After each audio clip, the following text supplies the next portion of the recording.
Okay, mathematical logic मधला next point बघा. Next point आहे converse, inverse and contrapositive. रायटिंगचा question आहे, थोडासा राईट करावा लागेल आपल्याला.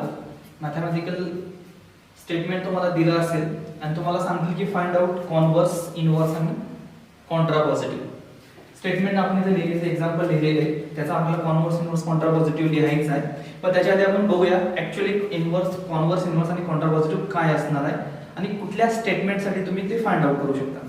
टोटल आपल्याकडे आता 4 स्टेटमेंट आहेत: कंजंक्शन, डिजंक्शन, इम्प्लिकेशन आणि डबल इम्प्लिकेशन. आणि यातला फक्त जो इफ देनचा स्टेटमेंट आहे, जे इम्प्लिकेशन आहे, इफ देनचा जो स्टेटमेंट आहे, फक्त त्याच्यासाठी आपण काय करतो, कॉन्व्हर्स, इनव्हर्स आणि कॉन्ट्रापॉझिटिव्ह फाइंड आउट करतो. कंजंक्शन, डिजंक्शन, डबल इम्प्लिकेशन याच्यासाठी नाही आहे. लक्षात ठेवा, इफ देनचं स्टेटमेंट असेल तरच आपण काय करणार आहे, कॉन्व्हर्स, इनव्हर्स आणि कॉन्ट्रापॉझिटिव्ह फाइंड आउट करायचा. तर तो कसा करायचा आहे बघा. क्वेश्चन मध्ये तुम्हाला काय दिलेलं, एक स्टेटमेंट दिलं असेल, इम्प्लिकेशनचं स्टेटमेंट दिलं असेल, इफ देनचं स्टेटमेंट दिलं असेल.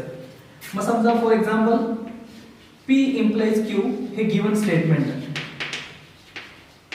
काय असणार आहे बघा, गिवन स्टेटमेंट. आता लक्षात ठेवायचं P कुणाला घेणार, Q कुणाला घेणार. रफली लक्षात काय ठेवायचं, इफ नंतर जो पार्ट असेल, इफ नंतर जो पार्ट असेल तो कंपल्सरी काय असणार आहे, P असणार आहे. जेव्हा तुम्हाला दिलेला क्वेश्चन असेल, क्वेश्चन मध्ये इफ नंतरचा जो काही पार्ट आहे तो काय असणार आहे, कंपल्सरी काय असतो, P असतो. तर फक्त लक्षात ठेवा, पुढे काही एक्झाम्पल मध्ये ते लागेल आपल्याला. हे गिवन स्टेटमेंट आहे, गिवन स्टेटमेंट आहे. याचा आपल्याला काय करायचं बघा, कॉन्व्हर्स लिहायचं. काय लिहायचं, converse. Given statement P implies Q दिलंय, त्याचं तुम्हाला काय लिहायचं, कॉन्व्हर्स. आता कॉन्व्हर्स कसा लिहितो, एक्झॅक्टली त्याच्या अपोजिट. कसा, Q implies P. Q implies काय असेल, P एक्झॅक्टली त्याच्या opposite. P implies Q given statement आहे, त्याच्या अपोजिट काय, Q implies P काय असणार आहे, कॉन्व्हर्स असेल. गिवन स्टेटमेंटचं काय, कॉन्व्हर्स. नेक्स्ट त्यानंतर असेल इनव्हर्स. स्टेटमेंटचा इनव्हर्स कसा लिहिणार, इनव्हर्स तुम्हाला या स्टेटमेंटचा लिहायचा, गिवन स्टेटमेंटचा. गिवन स्टेटमेंटचा इनव्हर्स आपण कसा लिहितो, negation P implies negation Q. हे स्टेटमेंट असेल, फक्त इथं पण निगेशन येणार आहे, इथं सुद्धा निगेशन येणार. त्याला आपण काय म्हणतो, इनव्हर्स म्हणतो. गिवन स्टेटमेंटचा P implies Q चा इनव्हर्स काय असेल, negation P implies negation Q. हा त्याचा काय असेल, इनव्हर्स असेल. करेक्ट आहे, ओके. आता कॉन्ट्रापॉझिटिव्ह लास्ट पॉइंट बघा आपला, कॉन्ट्रापॉझिटिव्ह, कॉन्व्हर्स, इनव्हर्स आणि कॉन्ट्रापॉझिटिव्ह. आता कॉन्ट्रापॉझिटिव्ह कशाला म्हणतो, एक्झॅक्टली जर तुम्ही याच्या इनव्हर्सच्या अपोजिट जर लिहिलं, इनव्हर्सच्या अपोजिट म्हणजे negation Q implies negation P असं जर लिहिला, okay. Given statement P implies Q, converse कसं असणार आहे, Q implies P, inverse negation P implies negation Q आणि कॉन्ट्रापॉझिटिव्ह एक्झॅक्टली इनव्हर्सच्या अपोजिट निगेशन Q implies काय असेल, निगेशन P असेल. पण सगळ्यात महत्त्वाचं तुम्हाला हे लक्षात ठेवायचं, हे 3 फॉर्म्युले तुम्हाला लक्षात ठेवायचे. Given statement P implies Q असेल तर कॉन्व्हर्स, इनव्हर्स, कॉन्ट्रापॉझिटिव्हचे हे 3 फॉर्म्युले. या फॉर्म्युलाचा यूज करून तुम्हाला वर्ड मध्ये कॉन्व्हर्स, इनव्हर्स आणि कॉन्ट्रापॉझिटिव्ह लिहायचा आहे. सिंपल आहे. निगेशन पण तुम्हाला माहित पाहिजे, तर निगेशन कसं घेतो आपण सांगितलेलं आहे. याच्या आधीचे लेक्चर झाले, तर जाऊन तुम्ही बघू शकता. लक्षात ठेवा, हे आपले फॉर्म्युले. इतकं तुमच्या लक्षात असेल तर कुठलाही एक्झाम्पल तुम्ही सॉल्व्ह करू शकता, इझिली सॉल्व्ह करू शकता. तर पहिलं एक्झाम्पल आपण बघूया. पहिलं एक्झाम्पल बघूया. पहिलं हे माहित पाहिजे तुम्हाला, इफ देनचं स्टेटमेंट असेल, कंपल्सरी इफ देनचं स्टेटमेंट तुम्हाला दिलं असेल. इथं दिलंय बघा, पहिलं एक्झाम्पल दिलंय, if a function is differentiable, if a function is differentiable then it is continuous. पहिलं एक्झाम्पल आपण सॉल्व्ह करूया. क्वेश्चन असेल तुम्हाला, find the converse, inverse and contrapositive of given statement. आता गिवन स्टेटमेंट मध्ये सगळ्यात आधी तुम्हाला P आणि Q ओळखता आलं पाहिजे. P आणि Q दोन स्टेटमेंट आहेत. त्याचा P कोण आहे, मगाशी जसं सांगितलं मी, इफ नंतरचा जो पार्ट असेल, इफ नंतरचा जो पार्ट असणार आहे तो कंपल्सरी काय असणार आहे, P असणार आहे. इफ नंतरचा जो पार्ट आहे बघा, हा जो पार्ट आहे, अ फंक्शन इज डिफरन्शिएबल काय असणार आहे, P. आणि देन नंतरचा जो पार्ट आहे, इट इज कंटिन्युअस, हा काय असणार आहे, Q असणार आहे. मग ते आधी लिहून घ्या. मग लेट म्हणा, P काय असणार आहे बघा, a function is differentiable, a function is differentiable, a function is differentiable. Q काय असणार आहे बघा, अ फंक्शन इज क्यू काय बघा function is continuous. It is continuous म्हणजे फंक्शन इज कंटिन्युअस. पी मिळाला, क्यू मिळाला. आता तुम्हाला याचा कॉन्व्हर्स, इनव्हर्स आणि कॉन्ट्रापोजिटिव्ह लिहायचा आहे. तर याचा कॉन्व्हर्स कसा लिहिणार आहे? कॉन्व्हर्स कसा असतो आपण सांगितलं. कॉन्व्हर्स काय असतो? क्यू इम्प्लाइज काय असतो? पी असतो. Q implies P. एक्झॅक्टली जो गिवन स्टेटमेंट आहे त्याच्या अपोजिट तुम्हाला लिहायचं.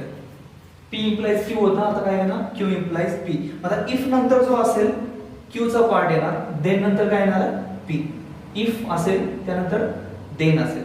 लक्ष द्या. आता कॉन्व्हर्स कसा लिहितो बघा. कॉन्व्हर्स मी काय लिहितो? इफ आधी काय येणार क्यू येणार. क्यू काय येणार? If a function is continuous implies आहे मध्ये म्हणजे काय then if a function is continuous then p काय आहे बघा a function is differentiable. त्यासाठी मी काय लिहितो? it is differentiable म्हणजे काय फंक्शन डिफरन्शिएबल. कळतंय का बघा कॉन्व्हर्स कसा लिहायचा?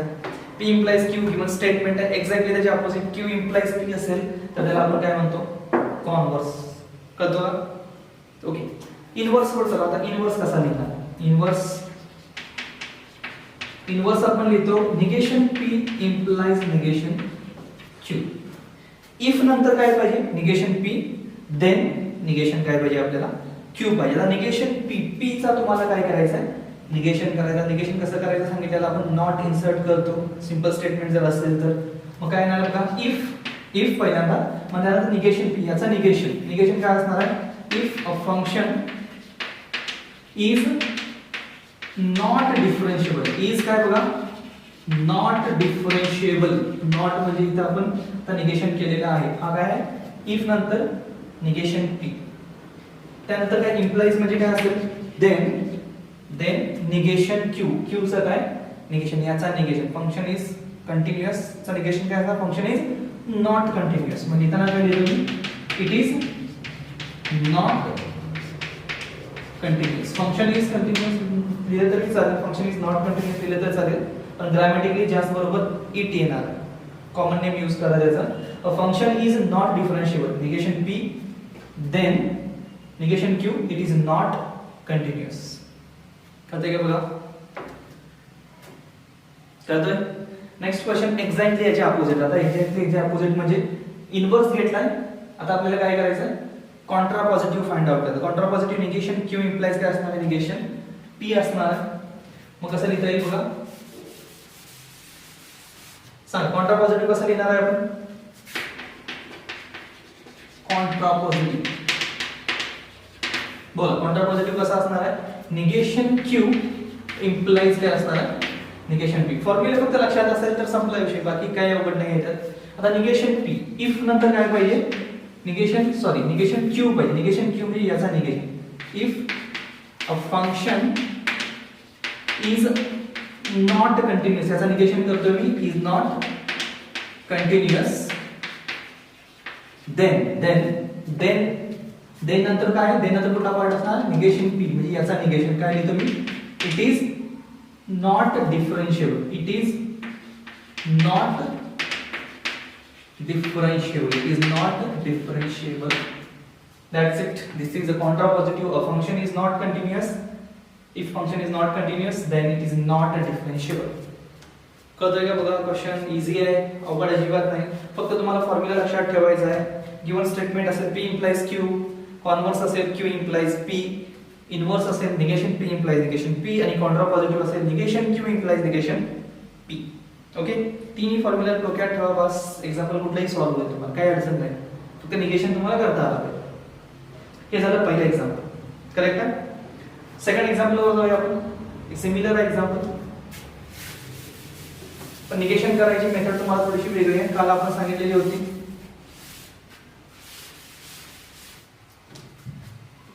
ओके. सेकंड एक्झाम्पल वरूया. सेकंड एक्झाम्पल बघा कसं दिलंय.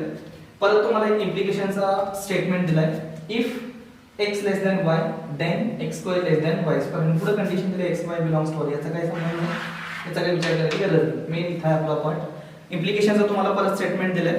इफ नंतरचा जो पार्ट असेल, इफ नंतरचा पार्ट हा काय असणार आहे? p आणि देन नंतरचा पार्ट काय असणार हा क्यू असणार आहे. मग आधी काय करतो लेट म्हणतो, लेट नंतर पी काय बघा, पी ची व्हॅल्यू काय असणार आहे x less than y, x less than y असेल आणि q काय असणार आहे x square less than y square. दोन स्टेटमेंट तुम्हाला मिळाले जातात p आणि q.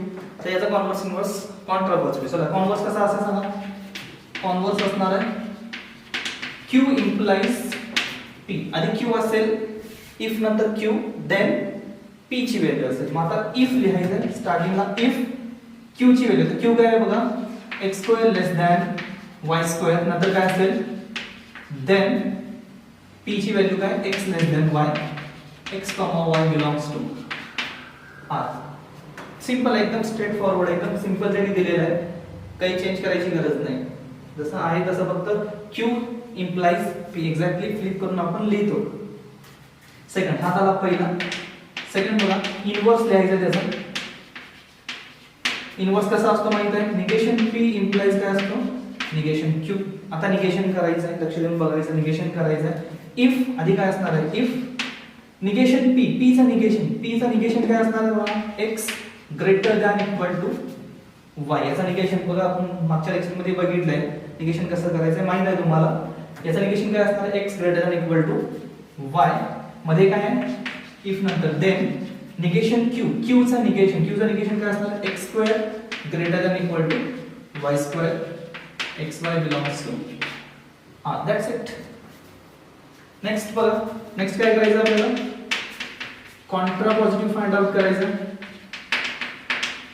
Contra positive find out करायचं. फॉर्म्युला काय negation q implies negation p, negation q implies negation p. सांगा आधी काय असणार आहे इफ नंतर काय निगेशन q म्हणजे q चा निगेशन सांगा काय असेल, q चा निगेशन सांगा x square greater than equal to y square. त्यानंतर देन निगेशन p बोला काय असेल निगेशन p म्हणजे याचा negation x greater than equal to y, where xy belongs to r. That's it. 3 mark question compulsory. 3 मार्काला हा question असतो बोर्डात 100% प्रत्येक वेळी हा क्वेश्चन असतोच. कॉन्व्हर्स इन्व्हर्स कॉन्ट्रा पॉझिटिव्हचा क्वेश्चन 100% असणार म्हणजे असणार. 2 क्वेश्चन आहेत त्या चॅप्टर मधून जे नेहमी बोर्डाला विचारले जातात. हा एक पॉइंट आहे कॉन्व्हर्स इन्व्हर्स कॉन्ट्रा पॉझिटिव्हचा, आणि अजून एक जो पॉइंट आहे तो ट्रुथ टेबल आणि सर्किट डायग्राम, तो नेहमी विचारला जातो, जो अजून पुढे येणार. पण हा चॅप्टर हा पॉइंट चांगला करून ठेव. सेकंड एक्झाम्पल इझी होतं. थर्ड एक्झाम्पल बघूया. थर्ड एक्झाम्पल बघा. थर्ड एक्झाम्पल आणि पी क्यू तुम्हाला जर डिटरमाइन करता आला बाकी काही अवघड त्यात नाही. चला आता थर्ड एक्झाम्पल बघूया. If surface area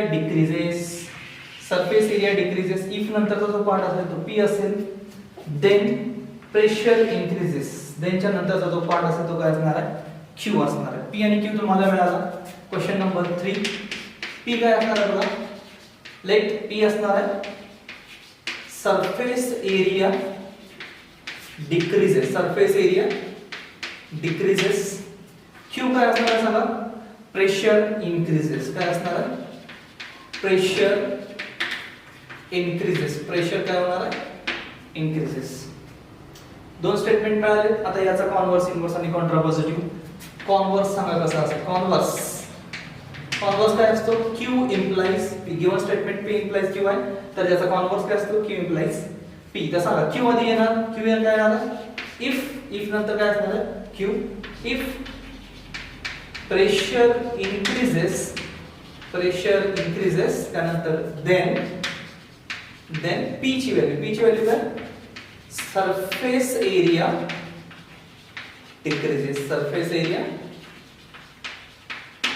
decreases.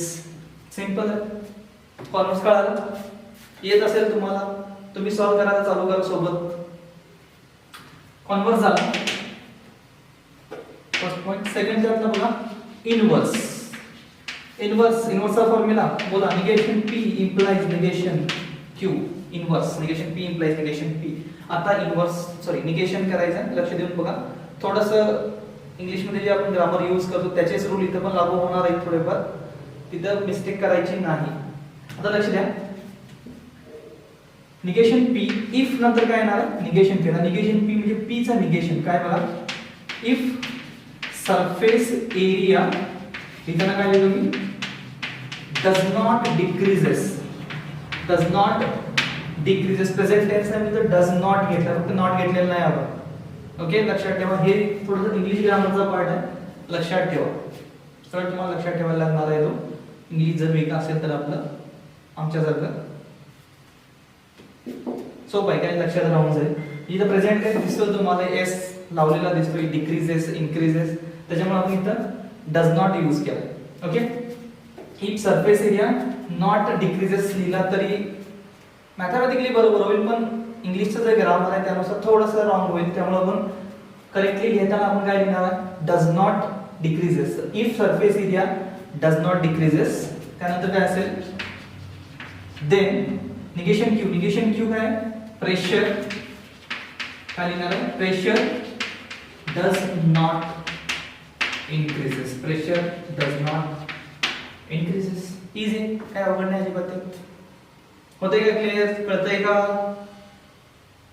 चाललंय डोक्यावरून असंच चालला असेल तर परत पहिला एक्झाम्पल घ्या परत तिथून घ्या चला नेक्स्ट एक्झाम्पल म्हणजे नेक्स्ट सॉरी काय राहिला कॉन्ट्रा पॉझिटिव्ह राहिला याचा सांगा कॉन्ट्रा पॉझिटिव्हचा तुम्ही सांगा कसा करणार कॉन्ट्रा पॉझिटिव्हचा formula negation Q implies negation p negation q implies negation p so बोला आता काय येणार आहे if negation q चा negation q कुठे आहे इथं याचा negation काय if pressure does not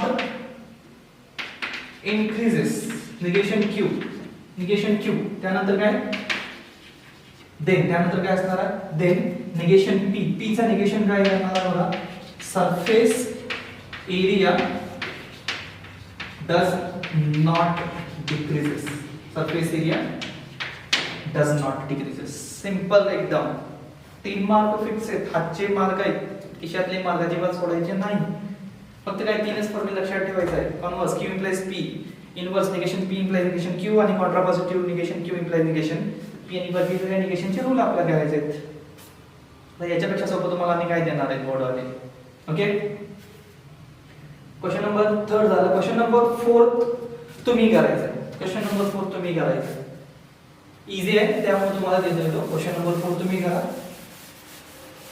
book मध्ये आन्सर मिळतील तुम्हाला लास्ट पेज वर आन्सर सुद्धा आहे एक्झॅक्टली सिमिलर क्वेश्चन आहे म्हणून मी दिलाय डिक्रीजेस इथं पण इन्क्रीजेस त्या टाइपचा क्वेश्चन आहे डज नॉट तुम्ही इन्क्रीज यूज करा जसा आपण इथे केला आताच्या क्वेश्चन मध्ये जसा केला क्वेश्चन नंबर 3 जसा सॉल्व केलाय एक्झॅक्टली तसा सॉल्व करा तोंडी सांगू शकता ओरली सांगा काय करणार आहे बघा इफ व्होल्टेज इन्क्रीजेस काय असणार आहे P देन करंट डिक्रीजेस काय असणार आहे Q असणार आहे कॉन्व्हर्स सांगा कॉन्व्हर्स काय असतो Q implies P म्हणजे काय if current decreases then voltage increase हा कॉन्व्हर्स असेल इनव्हर्स काय असणार सांगा इनव्हर्स सांगा काय असेल इनव्हर्स काय असेल negation P implies negation Q negation P if voltage does not increases then current does not decreases हा झाला इनव्हर्स कॉन्ट्रा पॉझिटिव्ह सांगा कॉन्ट्रा पॉझिटिव्ह काय असतं negation Q implies negation P negation Q आधी येणार काय येणार if current does not decreases then voltage does not increases simple आहे हे एक्झाम्पल तुम्ही करायचं आहे याचा आन्सर बुक मध्ये पण तुम्हाला लास्ट पेज वर मिळेल बघा आणि सॉल्व करा एक्झॅक्टली असाच क्वेश्चन आहे काही चेंज नाही आहे पण इथं थोडंसं ट्रिक आहे क्वेश्चन इथं लक्ष द्या इथं थोडं कन्फ्यूज होतो आपण सॉल्व करताना स्टेटमेंट इफ देनचा तरी आहे इम्प्लिकेशनचा स्टेटमेंट आहे स्टेटमेंट कसं दिले बघा a family becomes literate if the woman in it is literate a family becomes literate if the woman in it is literate okay आता इथे जर बघितलं देन तुम्हाला कुठं दिसत नाहीये आता P आणि कोण Q काय असणार P कोण असणार आहे Q कोण असणार आहे इथं थोडंसं जम्बलिंग होतं पण मी काय सांगितलं इफ नंतरचा जो पार्ट असेल इफ नंतरचा जो काही पार्ट असेल त्याला तुम्ही काय घेणार नेहमी ऍज अ P घेणार इफ नंतरचा जो पार्ट असेल तो काय असणार आहे Pच असणार आहे इफ नंतरचा पार्टच फक्त P असणार आहे त्यानंतरचा जो रिमेनिंग पार्ट असेल त्याला तुम्ही काय घेणार Q हा जो पार्ट असेल हा काय असणार आहे Q मग इथं बघा आधी Q दिसतो नंतर मग P दिसतो इथं कन्फ्युजन करायचं नाही इथं कन्फ्युजन होतं हे एक्झाम्पल भरपूर वेळा बोर्डाला त्यांनी दिलेलं आहे कन्फ्यूज करायसाठी तुम्हाला कन्फ्यूज होतो आपण चुकून तिथं ओके तर लक्ष द्या म्हणजे ऍक्च्युअली कसं असतं इम्प्लिकेशन जेव्हा बघत असतो इम्प्लिकेशन म्हणजे आपण असं काही दिलेलं असतो पी लिहितो, मग काय लिहितो इम्प्लाइज क्यू लिहितो. मग पहिला जो असतो पी त्याला आपण हायपोथेसिस म्हणतो. हा असतो हायपोथेसिस आणि हा असतो काय कन्क्लुजन. पहिल्यांदा आपण काय हायपोथेसिस सांगतो, काहीतरी असं असेल, सिस्टीम जर अशी असेल तर कन्क्लुजन असं असेल. कन्क्लुजन आपण आधी लिहित नाही, नेहमी आधी काहीतरी हायपोथेसिस सांगतो, काहीतरी अझम्पशन सांगतो, मग नंतर त्याचं कन्क्लुजन सांगतो. त्याच्यामुळे पी इम्प्लाइज क्यू, इफ नंतर जो पार्ट असतो नेहमी तो काय असतो हायपोथेसिस असतो आणि तोच पी असतो. त्यामुळे लक्षात ठेवायचा इफ नंतरचा जो पार्ट असेल तोच काय असणार आहे तुमचा पी असणार आहे. मग आता पी मिळाला आपल्याला, क्यू मिळाला, बाकी काय इझी. मग बघा क्वेश्चन नंबर 5 पी बघा काय असेल. पी काय आहे, the woman in family in it literate, म्हणजे इन फॅमिली लिटरेट. कशात लिटरेट आहे म्हणजे आपल्याला फॅमिली मध्ये लिहिताना कसं लिहिणार आहे, the woman in family is literate. आता हे आहे तसं लिहिणं पण ग्रॅमॅटिकली बरोबर वाटत नाही. The woman in it literate, आता इन इट म्हणजे कशात लिटरेट आहे, फॅमिली मध्ये वुमन लिटरेट असेल तर थोडंसं आपण मॉडिफाय करून लिहायचं ग्रॅमॅटिकली बरोबर असावं असं. The woman in family is literate. Q काय असेल बघा, हा जो पार्ट असेल हा क्यू असेल, हा पार्ट क्यू आहे. काय अ family becomes literate. A family becomes literate. एकदम फेमस म्हण आहे ती, मराठीत पण आपण वापरतो. आता याचा कॉन्व्हर्स, इन्व्हर्स आणि कॉन्ट्रापॉझिटिव्ह लिहायचं. आता काय बाकीचा पार्ट इज आहे. सांगा कॉन्व्हर्स कसा करणार. कॉन्व्हर्स काय क्यू इम्प्लाइज पी. कॉन्व्हर्स काय असेल बघा, क्यू इम्प्लाइज पी. आता क्यूच आधी येणार आहे, लक्षात ठेवा. इफ असेल, इफ नंतर कोण असणार क्यू. क्यू काय आहे बघा, if a family becomes literate, त्यानंतर काय देन पी. पी काय then the woman in it is literate. कळतंय का बघा, सोपा आहे. कॉन्व्हर्स झाला.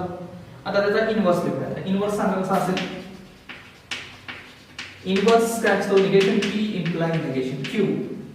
निगेशन पी, निगेशन करायचं आहे आधी काय असेल, इफ नंतर काय असेल निगेशन पी. पीचं negation if the woman in family is not literate, then काय, if woman in family is not literate, then negation Q चा negation, a family becomes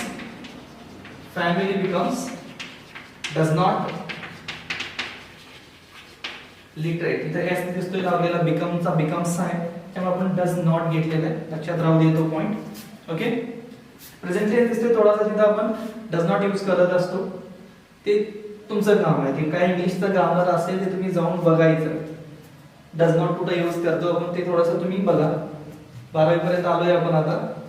may be English थोडंफार तर येतं आपल्याला, येत नसेल तर जाऊन एकदा बघा ते स्टेटमेंट. प्रेझेंट टेन्स बघा, प्रेझेंट टेन्सचे रूल्स आहेत एकदा बघून घ्या, कारण मी इथं मॅथ्स शिकवतो, इंग्लिश नाही. ओके, चला कॉन्ट्रापॉझिटिव्ह. कॉन्ट्रापॉझिटिव्ह काय असेल सांगा. कॉन्ट्रापॉझिटिव्ह सांगा. निगेशन क्यू इम्प्लाइज काय असतं, निगेशन एक्झॅक्टली याच्या अपोजिट असतं. आता पहिल्यांदा काय, इफ नंतर काय निगेशन क्यू, याचा निगेशन काय असणार, इफ अ फॅमिली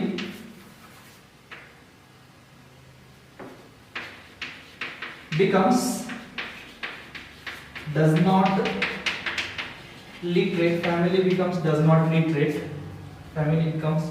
literate, आणि त्यानंतर काय, then negation p. आता negation p चा negation बघा, then the woman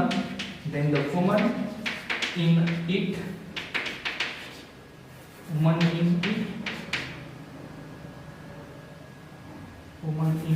is not literate.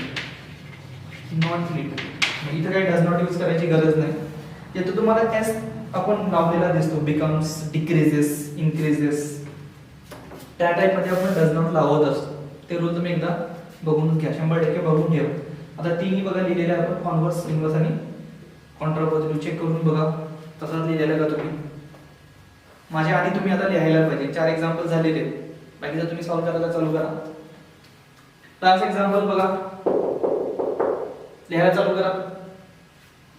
बघूया बरोबर किती जणांचं येतं.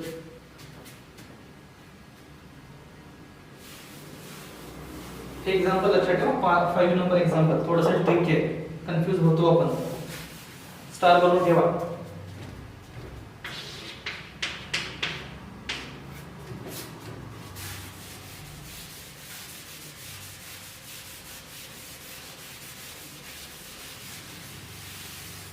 ओके, चला तर कुठं होतो आपण. लास्ट एक्झाम्पल इफ दिला, इफ नंतर इट रेन्स. इट रेन्स काय असणार आहे, पी. इफ नंतर पार्ट पी असेल. देन नंतर काय, the match will be cancelled.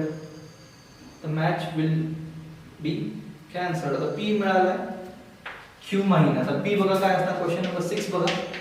P काय असेल, इट रेन्स. It rains. आणि क्यू काय असेल बघा, the match will be cancelled. The match will be cancelled. Okay, लिहायचं आहे. कॉन्व्हर्स, इन्व्हर्स, कॉन्ट्रापॉझिटिव्ह तुम्ही लिहायला चालू करा. बघा, स्टॉप करा, लिहा. तुम्ही एक्झॅक्टली बरोबर येतं का चेक करा. ओके, कॉन्व्हर्स लिहितो. कॉन्व्हर्स कसा असेल सांगा. कॉन्व्हर्स असेल क्यू इम्प्लाइज पी. कॉन्व्हर्स असतो क्यू इम्प्लाइज पी. माझी क्यू असेल इफ नंतर काय, Q. If the match will be cancelled. If the match will be cancelled, then p म्हणजे काय, then it rains. just q implies p असेल. Correct आहे. Next point या. नेक्स्ट पॉइंट काय असतो बघा, इन्व्हर्स काय असतो, negation p implies negation q. आता बोला, आता थोडंसं परत ग्रामर मध्ये यूज करावं लागणार आहे. बघा काय असेल, निगेशन पी. इफ नंतर काय असेल, निगेशन पी. पी चा negation if it does not rains. S दिसतो तुम्हाला लागलेला, डज नॉट यूज करा. If it does not rains, त्यानंतर काय असेल, देन निगेशन क्यू चा negation, then the match will not be cancelled. Will not be, not use केलाय आणि आपण निगेशन केलेला आहे. कळतंय का. नेक्स्ट काय असेल, कॉन्ट्रापॉझिटिव्ह. नेक्स्ट काय असणार आहे बघा, contrapositive. Negation Q imply negation काय असेल, पी असेल. सांगा, इफ नंतर काय आधी, निगेशन क्यू चा निगेशन काय, if the match will not B cancel, will not be cancelled, then negation p का, it rains चा negation it, then it does not rains. That's it. 6 question आपण घेतलेले आहेत. अजून एखादाच क्वेश्चन कुठेतरी असेल बुक मध्ये, तुम्ही बघा, तो सॉल्व करा. 3 मार्काचा क्वेश्चन आहे. सिरियसली या चॅप्टरला घ्या, एकदम इझी आणि 100% मार्क देणारा चॅप्टर आहे. ओके, परत सॉल्व करा, स्वतः सॉल्व करा सगळे एक्झाम्पल आणि सॉल्व होतात का बघा आणि आन्सर मॅच करून बघा बरोबर येतात.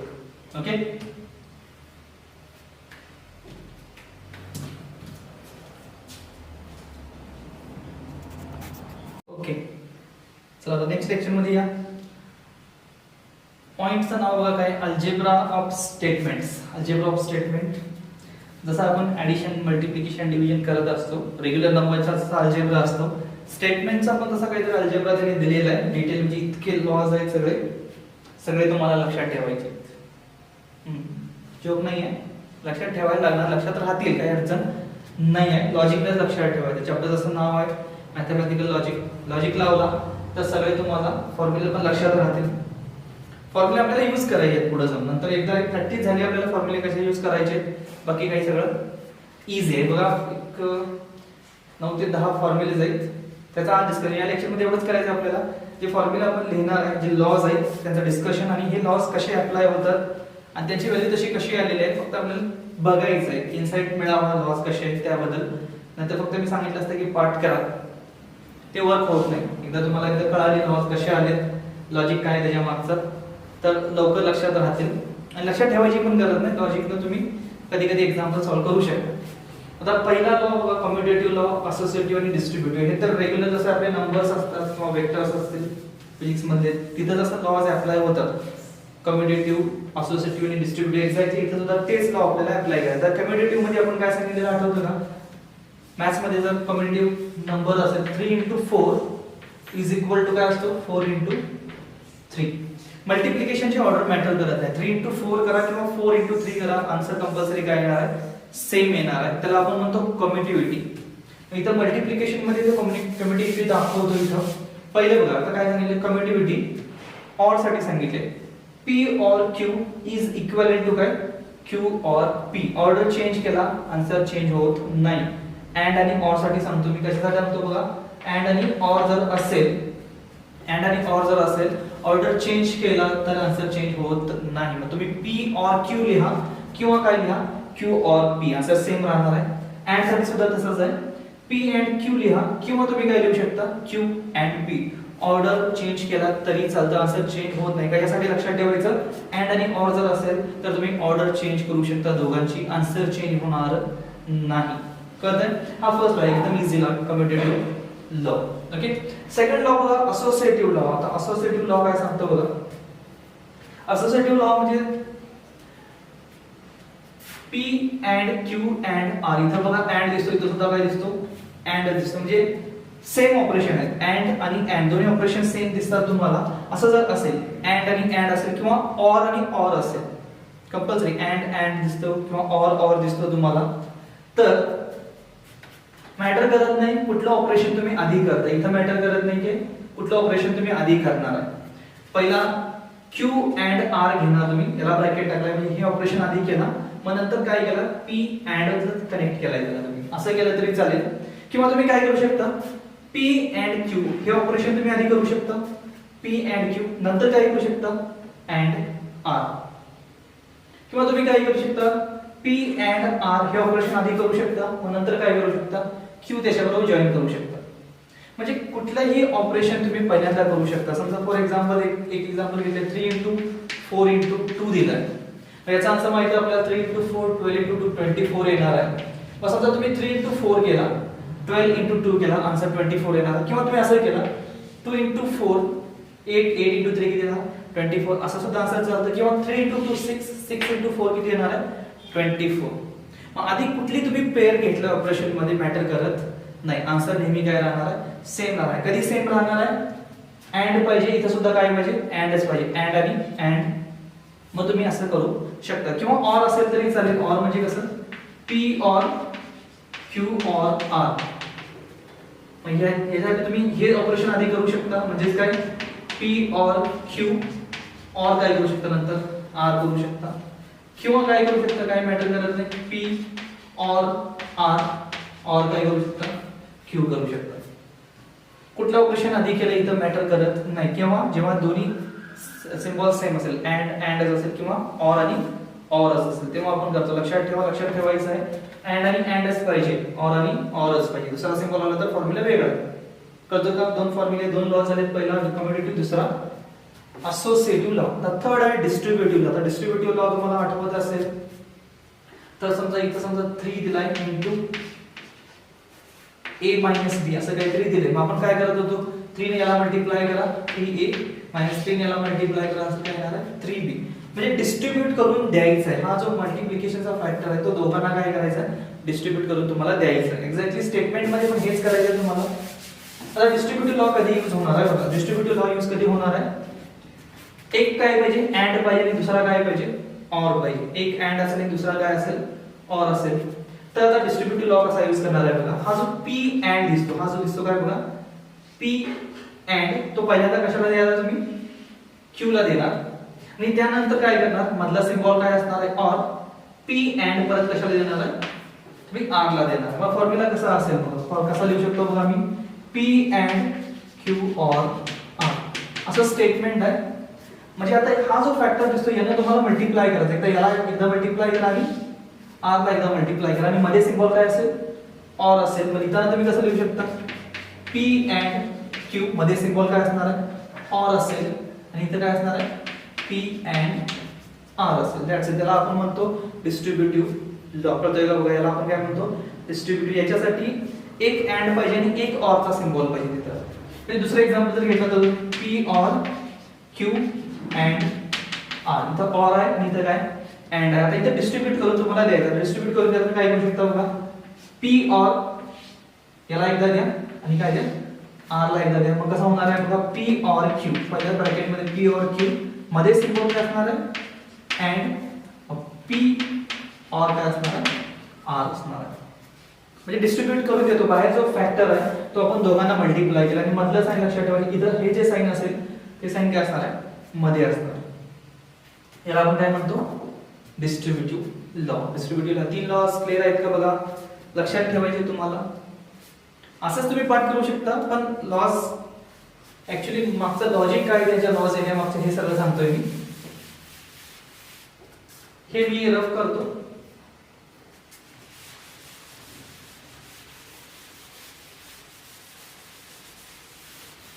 पुढचे लॉ तुम्हाला ऑलरेडी माहित आहेत. डी मॉर्गन्स लॉ आपण बघितलेला आहे. डी मॉर्गन्स लॉ निगेशन जेव्हा बघत होतो आपण मागच्या 2 मे बी लेक्चरच्या मागे आपण बघितलंय. निगेशन ऑफ कंपाऊंड स्टेटमेंट जेव्हा आपण बघितलेलं होतं, निगेशन ऑफ कंपाऊंड स्टेटमेंट आठवतं का बघा, पी अँड क्यू कंजंक्शन असेल तर त्याचा निगेशन घेताना काय करतो आपण, दोघांना निगेशन सेपरेट, पी ला निगेशन द्या, क्यू ला निगेशन द्या, अँड चा काय होणार, ऑर होणार. इथं सुद्धा तेच पी ऑर क्यू आहे, निगेशन पी ला द्या, निगेशन क्यू ला सेपरेट द्या आणि ऑर चा काय होणार आहे, अँड होणार आहे. D Morgan's law. याच्यात काय मी जास्त डिस्कस करणार नाही, पण ऑलरेडी आपण भरपूर एक्झाम्पल त्याचे झालेले.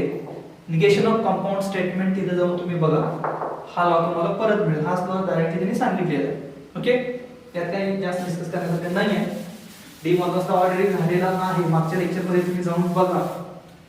फक्त लक्षात पाहिजे डी मॉर्गन्स लॉ इंटेन्सिटी सगळीकडे यूज होणार, फक्त तुम्हाला लक्षात पाहिजे काय करतो आपण. म्हणजे दोघांना निगेशन सेपरेट द्यायचा, अँड चा ऑर करायचा, ऑर असेल तर अँड करायचा. चला आता इथून थोडेसे वेगळे लॉ तुम्हाला ऐकायला मिळतील. आता पहिला दिला आयडेम्पोटेंट लॉ. फर्स्ट काय दिला, आयडेम्पोटेंट लॉ. याच्या आधी तुम्हाला ट्रूथ टेबल तुमचा आठवतो का बघा, थोडंसं मागे जावा. ट्रूथ टेबल म्हणजे स्टार्टिंगला आपण जे बघितलेले होते, ट्रूथ टेबल वरून व्हॅल्यूज कशा फाइंड आउट करायच्या, स्टेटमेंटची ट्रूथ टेबल तुम्ही तयार केलेला होता. तर तोच ट्रूथ टेबल वरून आपण काहीतरी व्हॅल्यू सांगितलेल्या होत्या. अँड जर असेल तर ट्रू आन्सर कधी येणार, आपण शॉर्टकट्स लक्षात ठेवायला सांगितलेले. काय होता, कंजंक्शन अँड साठी काय टी अँड टी असेल तरच आन्सर काय येतं, टी येतं. ऑर जर असेल तर एफ ऑर एफ असेल, एफ ऑर एफ असेल तरच आन्सर काय येतं, एफ येतो. इम्प्लाइज जर असेल, इम्प्लाइज असेल, आता याला कसं करायला पाहिजे, इम्प्लाइज जर असेल, इम्प्लाइज म्हणजे इफ देनचा सिम्बॉल असेल, इम्प्लाइज जर असेल तर आपण काय सांगितलेलं आठवतं का बघा, टी इम्प्लाइज एफ असेल तरच आन्सर काय येणार आहे, एफ. अदरवाइज आन्सर काय येत होतं, टी येत होतं. आणि डबल इम्प्लाइज साठी आपण शॉर्टकट काय सांगितलेलं, T double implies T, F double implies F असेल तर दोघांसाठी आन्सर काय येतं, टी येतं. अदरवाइज आन्सर काय असेल, एफ. हे शॉर्टकट झालेले आहेत. मॅथमॅटिकल लॉजिक पार्ट 6 मध्ये जाऊन तुम्ही बघू शकता, डिटेल तुम्हाला हे सगळे फॉर्म्युले तिथे मिळतील, कसे आले काय आले सगळं आपण सांगितलेलं आहे. ते लेक्चर बघितल्याशिवाय या लेक्चरवर येऊ नका, काही करणार नाहीये. ते बघितलं नसतं तर आधी तो लेक्चर बघा, पार्ट 6 आधी बघा, मग या लेक्चरवर. हे शॉर्टकट्स तुम्हाला ऑलरेडी माहित आहे मी असं अज्युम करतोय, आणि माहित हवेत, भरपूर लेक्चर झालेत आपल्याला. आता आयडेम्पोटेंट लॉ मध्ये काय सांगितलं बघा, पी अँड पी असेल तर आन्सर काय येणार आहे, पी. पी ऑर पी असेल तर आन्सर काय येणार आहे, पी. म्हणजे काय, एखादं स्टेटमेंट घेतलंय आणि त्या स्टेटमेंटचं स्वतः बरोबर तुम्ही काय घेताय, कंजंक्शन किंवा डिसजंक्शन. पी चं कंजंक्शन पी बरोबरच घेतलंय, पी चं डिसजंक्शन काय घेतलंय, पी बरोबर. आन्सर काय येणार, पीच येणार. आन्सर काय येणार आहे, पी येणार. तर याच्यामध्ये लॉजिक जर तुम्ही बघितलं तर या लॉज मध्ये थोडंसं जर आपल्याला लॉजिक डेव्हलप करायचं असेल, कसे लॉज आले तर तुम्हाला काय करायचं, व्हॅल्यूज पुट करायचे. जे स्टेटमेंट तुम्हाला दिले त्यांच्या व्हॅल्यूज पुट करायच्या, ट्रू आणि फॉल्स व्हॅल्यूज पुट करून बघायच्या. मग तुम्हाला जास्त क्लिअर होईल आन्सर. आता बघितलं तर आयडेंटिटी मध्ये काय दिलं बघा, P अँड P असेल तर आन्सर काय येणार आहे P, P और P असेल तर आन्सर काय येणार आहे P. मग थोडं जर आपण जर व्हॅल्यूज जर ठेवल्या आपण, फॉर एक्झाम्पल P ची व्हॅल्यू समजा ट्रू असेल, P ची व्हॅल्यू आपण अज्युम करूया ट्रू आहे, ट्रू असेल तर हा काय असणार आहे ट्रू अँड काय ट्रू. T अँड T असेल, T अँड T असेल तर आन्सर काय येतं T. म्हणजे जी P ची व्हॅल्यू मी घेतलेली, P ची व्हॅल्यू काय घेतलेली ट्रू घेतलेली, आन्सर पण काय येतं परत ट्रूच येतो. आता अज्युम करा P ची व्हॅल्यू मी काय घेतो फॉल्स, अज्युम करतो P ची व्हॅल्यू काय फॉल्स आहे, मग काय असणार आहे F मध्ये काय अँड आणि काय F, याचा आन्सर काय येणार सांगा. अँड दिसतो, अँड असेल तर शॉर्टकट काय T अँड T असेल तरच T येतो, T अँड T दिसतोय का इथं नाही, मग आन्सर काय येणार याचा F येणार, आन्सर काय येणार F येणार. मग जी तुम्ही P ची व्हॅल्यू घेतला तेच आन्सर आलंय परत. म्हणजे कळतंय का बघा, जी तुम्ही P ची व्हॅल्यू अज्युम करणार, T जर तुम्ही अज्युम केलं P ला आन्सर काय येणार आहे T येणार आहे, F जर अज्युम केलं आन्सर काय येणार आहे F येणार आहे. म्हणजे जी काही P ची व्हॅल्यू असेल तेच तुमचं काय असेल आन्सर असेल. त्याच्यामुळे हा फॉर्म्युला आपण असं लिहितो P and P is equal to P. Or सुद्धा तसाच आहे. तुम्ही तर T सपोज केलं, कन्सिडर केला P साठी T or T is equivalent to or आहे, और साठी और असेल तर शॉर्टकट काय बघा F और F असेल तर F. तसं काय दिसतंय का नाही, आन्सर काय असणार T असणार आहे. म्हणजे T अज्युम केला तर आन्सर काय आलं T आलं. F जर अज्युम केला तर F और F इज इक्विव्हॅलेंट टू और, F और F असेल तर आन्सर काय येतं F. म्हणजे F अज्युम केला तर आन्सर काय येतं F येतं. म्हणजे जी काही तुमची P ची व्हॅल्यू असेल तेच तुमचं काय असणार आहे आन्सर असेल. मग या लॉला आपण काय म्हणतो आयडेंपोटेंट लॉ. एक्झॅक्टली सिमिलर तोच येणार, जे स्टेटमेंट घेतलंय स्टेटमेंटची जी व्हॅल्यू असेल, जी काही ट्रूथ व्हॅल्यू असेल तीच कंपाऊंड स्टेटमेंटची सुद्धा काय असणार आहे या ट्रूथ व्हॅल्यू असणार आहे. याला आपण आयडेंपोटेंट लॉ म्हणतो. लक्षात ठेवा P अँड P काय असणार आहे P और P सुद्धा काय असणार आहे P. मग Q असेल तर काय करायचं, असं जरी आलं Q अँड Q असं काय येणार सांगा P लिहिणार का नाही, काय लिहिणार Q लिहिणार. Q और Q असेल तर असं काय लिहिणार आहे Q. समजा R अँड R लिहिलं तर असं काय असणार आहे R और R असेल तर असं काय असणार आहे R असणार आहे. क्लियर होतं. चला आता आयडेंटिटी लॉ झाला. नेक्स्ट बघा आयडेंटिटी लॉ. नेक्स्ट कुठला आयडेंटिटी लॉ. आयडेंटिटी लॉ काय सांगतो बघा, चार लॉज आहेत ऍक्च्युअली, लक्षात ठेवायचे आहेत आपल्याला. P अँड T असेल तर असं काय येणार आहे P. दुसरा दिलाय तुम्हाला P अँड F असेल तर असं काय येणार आहे F. आणि इकडे अजून दोन दिले तुम्हाला P और F असेल तर आन्सर येणार आहे P. आणि P और T असेल तर आन्सर येणार आहे T. P and T असेल तर आन्सर P and F असेल तर आन्सर या P और F असेल तर आन्सर P और T असेल तर आन्सर. हे काय जमले काय म्हणणार, नुसतं फॉर्म्युला लिहिले. तर हे लक्षात ठेवायचं आहे का, राहतं लक्षात, काय अवघड नाही, फक्त लॉजिक लावायचं. शॉर्टकट करून तिकडे जाऊया आपण. आता काय सांगितलंय बघ, पहिला याचं एक्सप्लेनेशन कसं देता येईल. P and T असेल तर याचा आन्सर काय येणार आपल्याला बघायचं. मला तुम्ही P ची व्हॅल्यू अज्युम करायची, जसं मगाशी आपण केलं, एकदा ट्रू अज्युम करा एकदा फॉल्स अज्युम करा आणि त्याच्यावरून तुम्हाला जास्त क्लिअर होणार आन्सर कसा असतो. समजा मी P ची व्हॅल्यू काय अज्युम केलं, ट्रू अज्युम केलं तर T अँड आन्सर काय येणार T येणार आहे. आणि समजा मी F अज्युम केलं तर काय असेल F अँड T असेल. म्हणजे दोघांचं आन्सर बघा काय येणार आहे. याचा आन्सर काय येणार आहे T अँड T असेल. T अँड T असेल तर आन्सर काय येतं T. अँड दिसतो T अँड T असेल तरच आन्सर T येतं, पण T अँड T आहे का नाही तर आन्सर काय येणार आहे फॉल्स येणार. मग इथं जर बघितला तुम्ही P ची व्हॅल्यू तुम्ही T घेतलेला होता तर आन्सर काय आलं T. आणि P ची व्हॅल्यू तुम्ही F घेतलेला होता तर आन्सर काय आलेलं होतं F होतं. म्हणजे जी तुम्ही P ची व्हॅल्यू घेणार आहे तेच आन्सर तुमचं येणार आहे. मग P इथे लिहितो आपण, जी काही P ची व्हॅल्यू असेल तेच आन्सर येणार आहे. मग ट्रू असेल तर आन्सर ट्रू येईल, फॉल्स असेल तर आन्सर काय येणार आहे फॉल्स येणार आहे. मी इथं आपण लिहू शकतो P अँड T असेल तर आन्सर काय येणार आहे P येणार आहे. T बरोबर लक्षात ठेवा, P अँड T असेल तर आन्सर काय येणार आहे P येणार आहे. नेक्स्ट फॉर्म्युला बघा. आता इथे येऊया आपण, इथे या P अँड F असेल, P अँड F असेल तर आन्सर काय येणार. P ची व्हॅल्यू समजा ट्रू पुट केली तर T अँड F, आणि जर F पुट केली तर F अँड F. आन्सर काय येणार सांगा अँड दिसतो, अँड साठी शॉर्टकट काय टी अँड टी असेल तरच T, otherwise false. T and T कुठे दिसतोय का नाही, असं काय येणार आहे फॉल्स. टी अँड टी आहे का नाही, असं काय येणार आहे फॉल्स येणार. मग आन्सर तुम्ही काही इथं पुट करा, पी ची व्हॅल्यू ट्रू असेल किंवा फॉल्स असेल मॅटर करत नाही, आन्सर नेहमी काय येणार आहे फॉल्स येणार. फॉल्स बरोबर जर तुम्ही कंजंक्शन घेतला, फॉल्स बरोबर जर अँड घेतला, फॉल्स बरोबर जर कंजंक्शन केला, आन्सर नेहमी काय येणार आहे फॉल्स येणार आहे. म्हणून आपण इथं काय घेतले एफ घेतले. लक्षात ठेवा फॉल्स बरोबर जर कंजंक्शन केला तर आन्सर नेहमी काय येणार आहे फॉल्स. करेक्ट आहे. नेक्स्ट फॉर्म्युला इथं बघा पी और एफ. पी और एफ असेल, पी ची व्हॅल्यू टी पुट करा, टी और एफ, पी ची व्हॅल्यू एफ पुट करा, एफ और एफ. असं काय येणार सांगा और असेल, और चा शॉर्टकट काय आहे एफ और एफ असेल, एफ और एफ असेल तर आन्सर काय येतं एफ, अदरवाइज टी. एफ और एफ आहे का नाही, आन्सर काय येणार टी. एफ और एफ असेल तर आन्सर काय येतं एफ येतं. मी इथं बघितलं तर तुम्ही पी ची व्हॅल्यू टी घेतलं तर आन्सर काय येणार आहे टी, पी ची व्हॅल्यू एफ घेतलं तर आन्सर काय येणार आहे एफ. म्हणजे जी तुम्ही पी ची व्हॅल्यू घेणार आहे तेच आन्सर येणार आहे. म्हणून पी और एफ आन्सर काय येणार आहे पी येणार आहे. पी और एफ आन्सर काय येणार आहे पी येणार आहे. हे दोन्ही तुम्ही लक्षात ठेवा, हे दोन्ही सोबत लक्षात ठेवा. या दोघांचा आन्सर काय येणार आहे पी आणि पी. जे तुम्ही स्टेटमेंट घेणार आहे तेच आन्सर येणार. स्टेटमेंटची व्हॅल्यू कधी येणार आहे बघा, ट्रू बरोबर तुम्ही कंजंक्शन घेतला किंवा काय केला फॉल्स बरोबर काय घेतला डिसजंक्शन घेतला. ट्रू अँड फॉल्स और काहीतरी आपण शॉर्टकट तयार करूया नंतर करूया, आधी आपण बघूया. तर इथं बघितलं तर इथं बघा फोर्थ मध्ये टी और टी, एफ और टी. पी ची व्हॅल्यू एकदा मी टी पुट केले, पी ची व्हॅल्यू एकदा काय केले एफ पुट केले, तर आन्सर काय येणार सांगा टी और टी. और असेल तर काय शॉर्टकट काय एफ और एफ असेल तरच एफ और एफ दिसतो का नाही, म्हणजे आन्सर काय असणार आहे टी. एफ और एफ आहे का नाही, आन्सर काय असणार आहे टी. मग इथं बघितलं मॅटर करत नाही पी ची व्हॅल्यू ट्रू आहे का फॉल्स आहे, आन्सर नेहमी काय येणार आहे ट्रू येणार आहे. म्हणून आपण काय केलं पी और टी असेल तर आन्सर काय येणार आहे ट्रू येणार आहे.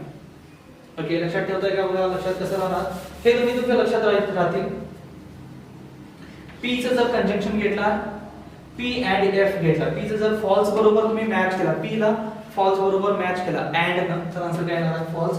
पी ला तुम्ही मॅच केला ट्रू बरोबर, आन्सर काय येणार आहे ट्रू येणार. या दोघांना लक्षात ठेवा, पी अँड टी असेल तर आन्सर पी, पी और एफ असेल तर आन्सर एफ. थोडीशी प्रॅक्टिस करा, रिटन प्रॅक्टिस शिवाय लक्षात राहणार नाही लवकर. फॉर्म्युला लगेच विसरतात, 100% विसरतात. मॅथमॅटिकल लॉजिक चॅप्टर मध्ये हाच एक क्वेश्चन असतो जे मुलं करत नाहीत. कुठला लॉचा जो क्वेश्चन असतो, नंतर क्वेश्चन येतो एक प्रूव्ह लॉजिकल स्टेटमेंट किंवा इक्विव्हॅलेन्स असतो without using truth table. Truth टेबलला सॉल्व्ह करणे एकदम इझी आहे, पण त्यांनी काय सांगितलं असतं विदाउट युजिंग ट्रूथ टेबल. मुलं लिहून येतात ट्रूथ टेबलला 0 मार्क. जसा क्वेश्चन विचारलाय आन्सर तसंच पाहिजे. बाय लॉ सॉल्व्ह करा म्हटलं तर बाय लॉ सॉल्व्ह करावा लागणार.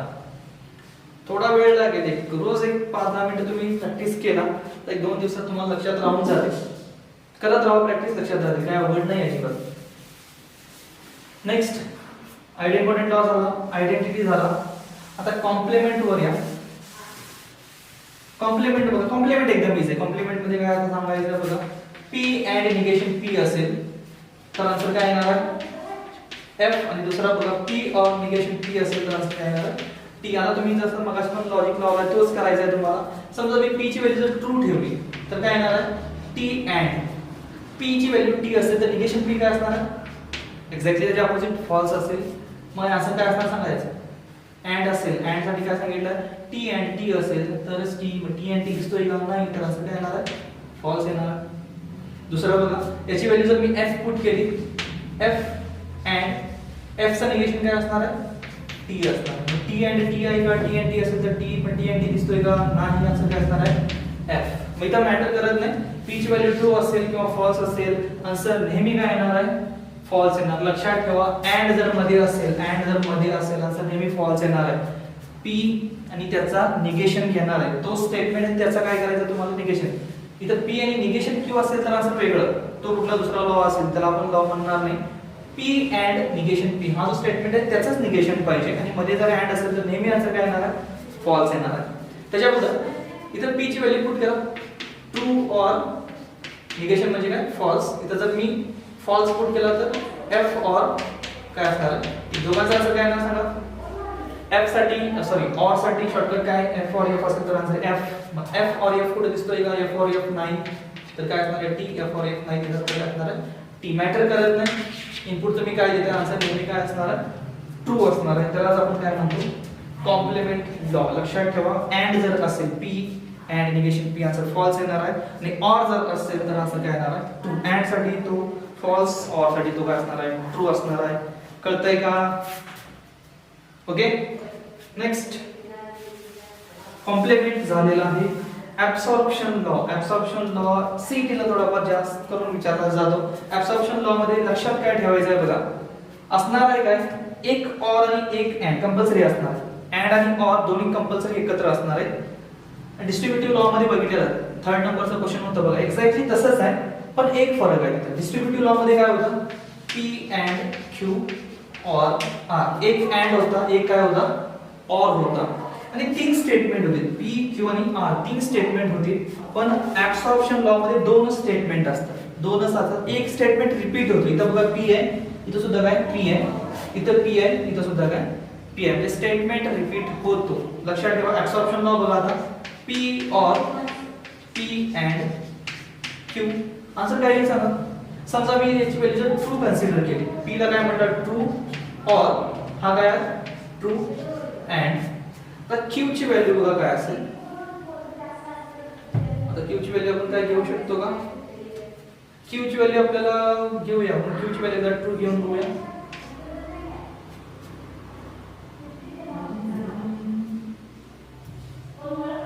बरं असेल एकदा पी जर मी काय घेतलाय काय अडचण नाही पी ला एकदा ट्रू घेतलाय क्यू पण काय घेऊया ट्रू घेऊया आपण काय अडचण नाही. तर असं काय टी अँड टी असेल तर असं काय येणार आहे टी और असं काय असणार आहे टी. आता टी और टी चा आन्सर काय येणार आहे आपल्याला माहित आहे एफ और एफ असेल तर आन्सर काय असतं एफ अदरवाइज टी. एफ और एफ दिसतोय का नाही म्हणजे काय असणार आन्सर टी असणार. म्हणजे जी पी ची व्हॅल्यू मी घेतलेली होती की पी ची जी व्हॅल्यू घेतलेली तेच काय येतं तर आन्सर म्हणून येते. समजा एफ घेतली आता पी ची व्हॅल्यू मी एफ घेतली पी ची व्हॅल्यू जर एफ घेतली तर काय होणार आहे बघायचं इथं एफ आहे आणि इथं बघा एफ आहे तर आन्सर काय येणार बघा एफ और एफ अँड टी. अँड असेल तर सांगितलं तर अँड साठी काय टी अँड टी असेल तरच टी. टी अँड टी दिसतो किंवा इथं नाही दिसत म्हणजे असं काय असणार आहे फॉल्स असणार. असं काय असणार फॉल्स असणार आहे. आता एफ और एफ असेल तर आन्सर काय असतं एफ असतं. मग बघा जी तुम्ही व्हॅल्यू घेतलेल्या कशाची पी ची तेच परत काय येतं आन्सर येते. जी व्हॅल्यू तुम्ही पी ची घेतलाय तेच आन्सर परत येणार आहे. इथे बघा मग पी और पी अँड क्यू असेल तर आन्सर काय येणार आहे पी येणार आहे. तुम्हाला लक्षात ठेवायला लागणार मॅटर करत नाही. क्यू ची व्हॅल्यू दुसरी असेल तरी आन्सर असंच राहणार आहे. तुम्ही चेक करू शकता क्यू ची कुठली तर क्यू ची व्हॅल्यू फॉल्स घेऊन तुम्ही बघू शकता. तसं करून बघितलं तरी आन्सर तेच येणार. लक्षात काय ठेवणार आहे बघा मग आता पॉईंट लक्षात काय ठेवायचं तुम्हाला ऍब्सॉर्प्शन लॉ मध्ये पॉईंट लक्षात ठेवायचा आहे एक स्टेटमेंट रिपीट होणार आहे अँड आणि ऑर एकत्र असणार आहे. अँड आणि ऑर एकत्र पी अँड इथं काय असणार आहे पी और क्यू. इथं अँड असेल तर इथं ऑर यायला पाहिजे. आन्सर काय येणार आहे पी येणार. समजा आता मी क्वेश्चन असा केला क्यू अँड पी और क्यू. आता आन्सर सांगा काय येणार क्यू अँड पी और क्यू. आता आन्सर पी येणार आहे का नाही. आता आन्सर येणार आहे क्यू. आता आन्सर काय येणार आहे क्यू. लक्षात तुम्हाला काय ठेवायचं जो स्टेटमेंट रिपीट झाला तोच काय असेल तुमचा आन्सर असेल. जो स्टेटमेंट रिपीट झालाय तोच आन्सर असेल. मग आता इथं क्यू दिसतो आणि इथं काय दिसतो क्यू रिपीट जो झालाय तो काय असेल तुमचा आन्सर असेल. ह्यालाच आपण काय म्हणतो ऍब्सॉर्प्शन लॉ. करेक्ट आहे. बघ दुसरा ऍब्सॉर्प्शन इथे लिहिलं पी अँड पी और क्यू. जो रिपीट झालाय त्याचा आन्सर काय असणार आहे राईट हँडला असेल. आता समजा कधी कधी असं सुद्धा लिहितात इकडे क्यू लिहितात आणि इकडे काय लिहितील पी लिहितील. आता सांगा आन्सर काय असेल पीच राहणार आहे का आन्सर यस आन्सर पीच राहणार. मॅटर करत नाही. पी अँड क्यू और पी तर पी दोन वेळा रिपीट झाला आहे एक अँड दिसतोय आणि एक और दिसतोय. आन्सर काय येणार आहे पीच येणार आहे. त्याला आपण काय म्हणतो ऍब्सॉर्प्शन लॉ. बोर्डाच्या एक्झाम मध्ये रेअरली तुम्हाला यूज करावा लागेल. सीईटी ला मोस्टली यूज करतो आपण किंवा जेईई ला बोर्डच्या एक्झाम मध्ये रेअरली यूज करावा लागेल. जास्त विचार नाही.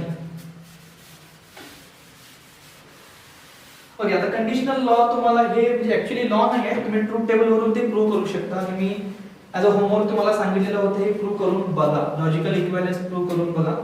हे काय आता सांगण्यासारखं काही नाही आहे त्यात, फक्त तुम्हाला लॉजिकली स्वतः सॉल्व्ह करून बघायचं. आता हे जे दोन दिलेत आपण स्टेटमेंट ते तुम्हाला स्वतः सॉल्व्ह करून बघायचे, ट्रूथ टेबल ड्रॉ करायचं आहे आणि हे जस्टिफाय होतं का बघायचं. निगेशन सांगताना मी सांगितलेले होते हे दोन्ही लॉ तुम्हाला तिथे सांगितलेले आहेत. मग परत एकदा करून बघा. इम्प्लाइज असेल निगेशन पी इम्प्लाइज क्यू असेल तर त्याचा आन्सर असतं negation P or Q. P implies Q असेल तर it is equivalent to negation P or Q. Negation P or Q हे मागच्या सिलेबस मध्ये होतं, प्रूव्ह करून दिलेलं होतं त्याने ट्रूथ टेबल मध्ये. यावेळी तिने डायरेक्टली त्याचा आन्सर दिलाय. पेज नंबर 19 वर जाऊन बघू शकता तुम्ही, हे तिथे रिझल्टने डायरेक्ट दिले आणि तुम्हाला सांगितलंय ट्रूथ टेबल यूज करा आणि व्हेरीफाय करून बघा. व्हेरीफाय केलं तर आन्सर येतं. लक्षात ठेवा, हे लक्षात ठेवायचं, हे लक्षात ठेवण्याचा पॉइंट आहे. हे दोन लांबचे डायरेक्टली तुम्ही लक्षात ठेवायचे आहेत. पी इम्प्लाइज क्यू असेल तर त्याचा आन्सर काय असणार आहे निगेशन पी ऑर क्यू. म्हणजे पहिल्या स्टेटमेंटचा निगेशन, फर्स्ट स्टेटमेंटचा निगेशन ऑर क्यू असेल. फर्स्ट स्टेटमेंटचा निगेशन ऑर काय असेल क्यू. कंपाऊंड स्टेटमेंट मध्ये आपण बघितलेलं आहे, तुम्हाला आठवत असेल तर बघा मागच्या लेक्चर मध्ये होतं. याचं जर निगेशन करायचं असेल तर आपण याच्यावरून डिराइव्ह केलेला होता. मागे जाऊन तुम्ही लेक्चर थोडंसं रेफरन्स बघू शकता. आता पुढचा पॉइंट बघा, लास्टचा जो लॉ आहे याला कंडिशनल लॉ म्हणतो आपण. पाय कंडिशनल म्हणजे P double implies Q. P double implies Q याला आपण लिहू शकतो पी इम्प्लाइज क्यू, आधी काय लिहितो P implies Q and Q implies P. या दोघांच्या पार्टला मिळून हा पार्ट तयार झालेला आहे. पी इम्प्लाइज क्यू अँड काय Q implies P. P implies Q आणि काय क्यू इम्प्लाइज पी. लक्षात राहतो का बघा, हे लक्षात ठेवावं लागणार आहे तुम्हाला, लक्षातच ठेवा. मला याला थोडंसं एक्सप्लेन करू शकतो. तुमच्याकडे एक फॉर्म्युला आहे पी इम्प्लाइज क्यू ला तुम्ही असं काय लिहू शकता निगेशन पी ऑर क्यू. म्हणजे पहिल्या स्टेटमेंटचं निगेशन ऑर आणि क्यू. मग पहिल्या स्टेटमेंटचं निगेशन पी चं निगेशन काय निगेशन पी मध्ये काय असणार आहे or Q and as it is. आता इथं पहिल्या स्टेटमेंटचं निगेशन असतं, पहिल्या स्टेटमेंटचं निगेशन म्हणजे निगेशन क्यू मध्ये काय येणार आहे ऑर आणि सेकंड स्टेटमेंट काय आहे बघा दॅट्स इट. याला आपण म्हणतो बाय कंडिशनल लॉ. हे तुम्ही लॉजिक लावत बसू नका यात, काही डायरेक्टली तुम्हाला हे दोन्ही लक्षात ठेवायचे. प्रॅक्टिस करा, एकदा दोनदा लिहा, लक्षात राहून जाईल. आणि तुम्ही एकदा ट्रूथ टेबल ड्रॉ करून हे दोन्ही इक्वल येतात का बघा. येतात, 100% इक्वल येतात. तुम्ही करून बघू शकता. आणि हे इतके लॉज होते. पुढचा जो क्वेश्चन येणार आहे तो आपण सॉल्व्ह करायचा आहे, जिथे तुम्हाला विचारलं जाईल. एक क्वेश्चन आहे write the negation of following statement. तुम्हाला स्टेटमेंट देतील त्याचा निगेशन लिहायचं आहे. हे लॉ यूज करून तुम्हाला निगेशन लिहायचं. त्याच्या आधी आपण लिहिले निगेशन कंपाऊंड स्टेटमेंटचे, तो क्वेश्चन वेगळा होता. आता आपल्याला निगेशन लिहायचे लॉचा यूज करून. लॉ यूज करायचे डिस्ट्रीब्युटिव्ह, कम्युटेटिव्ह, सगळे D Morgan's law were use करायचा आणि आपल्याला त्याचं निगेशन लिहायचं. त्याच्यासाठी हे फॉर्म्युला लागणार आहे. परत बघा page number actually 19 yes page number 19 और 18 वर हा टेबल त्यांनी दिलेला आहे बुक मध्ये. टोटल तो आपण आता ड्रॉ केलेला होता. एकदा नोटबुक मध्ये लिहा, प्रॅक्टिस करा. मग आपण क्वेश्चन